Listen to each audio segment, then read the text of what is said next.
Assalamualaikum warahmatullahi wabarakatuh. Perkenalkan, nama saya Andri Reja Saputra, mahasiswa dari Sekolah Tinggi Ilmu Ekonomi Latifah Mubarakiyah Pondok Pesantren Suryalaya dengan NPM 2101201, Program Studi Manajemen Kelas 1B. Pada kesempatan kali ini, saya akan menyampaikan materi tentang bisnis. Yang ke-1 ada pengertian bisnis. Bisnis adalah sebuah organisasi atau sistem ekonomi di mana barang dan jasa dipertukarkan menjadi bentuk lain atau dalam bentuk uang. Setiap bisnis membutuhkan investasi dan pelanggan yang cukup untuk menjual keluarannya pada kuantitas tertentu untuk menghasilkan keuntungan. Dan yang kedua, ada konsep dalam bisnis. Pada umumnya, dalam konsep bisnis ada beberapa komponen utama. Yang ke-1, strategi inti atau core strategi, yaitu visi dan misi dari sebuah bisnis yang meliputi hal-hal ideal yang diharapkan dari bisnis tersebut. Dan kedua, sumber daya strategis atau strategi research, yaitu semua yang berhubungan dengan kompetensi utama, proses inti, dan aset strategis.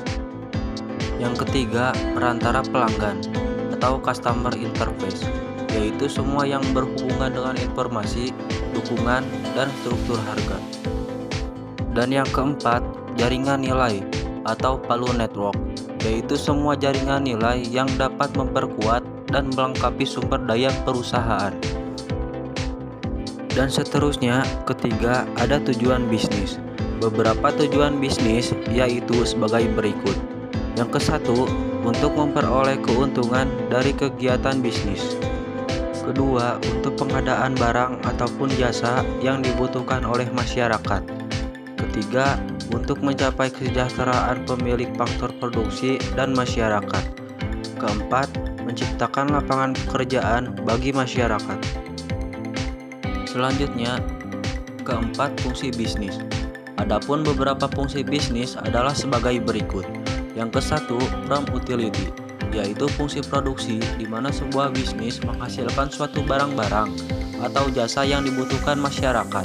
Misalnya, perusahaan furnitur, perusahaan jasa keuangan. Kedua, place utility, yaitu fungsi distribusi di mana sebuah bisnis menyalurkan suatu barang atau jasa ke lokasi terdekat yang bisa dijangkau konsumen. Ketiga, possessive utility, yaitu fungsi penjualan dalam bisnis di mana sebuah perusahaan menjual suatu produk ke konsumen yang membutuhkan baik itu barang maupun jasa.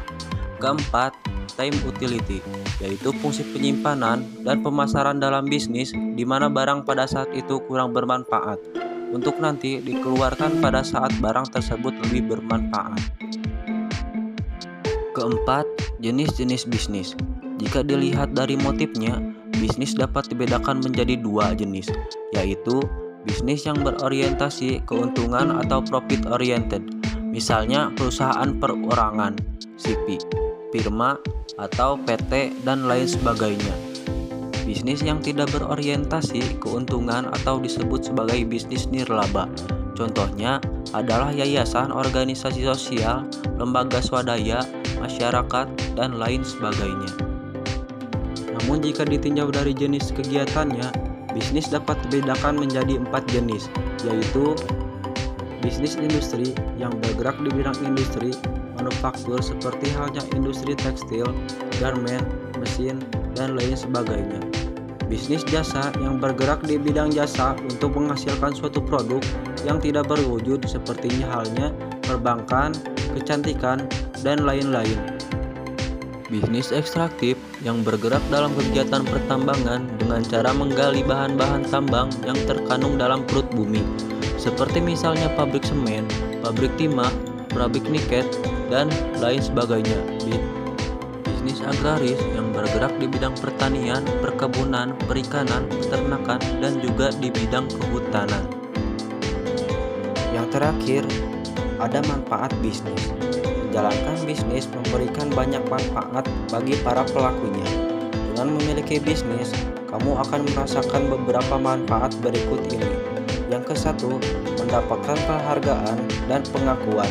Yang kedua, menjadi bos untuk diri sendiri. Yang ketiga, menggaji diri sendiri. Yang keempat, bisa mengatur waktu dengan leluasa. Kelima, memiliki masa depan yang cerah. Sekian dari saya. Wassalamualaikum warahmatullahi wabarakatuh.